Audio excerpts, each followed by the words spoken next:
మీకు ఇక్కడ శంకులను చూపిస్తాను. అసలు ఎందుకు వస్తున్నాయో నాకైతే అర్థం కాలేదు.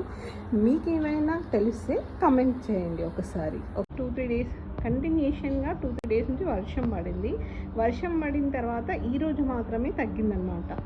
సో నేను మార్నింగ్ నుంచి చూస్తున్నాను, అబ్జర్వ్ చేసి ఎక్కడంటే అక్కడ ఇలా శంకులు ఉన్నాయి. ఇలా చూడండి, కనబడుతుందా మీకు? ఇలా చూసారా,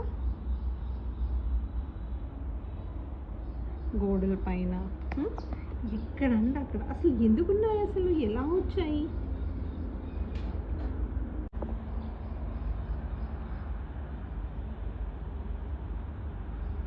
ఈ శంకుదానిలో అసలు ఏముందో చూద్దాం. ఓకే, ఇలా పట్టేసుకుంది గోడకి. ఇప్పుడు ఈ శంకు ఇలా అయితే గోడకు పట్టేసుకుంది. ఇలానే డోర్స్కి, పిల్లర్స్కి అండ్ ఈవెన్ బట్టలు ఆరేసాం కదా దాని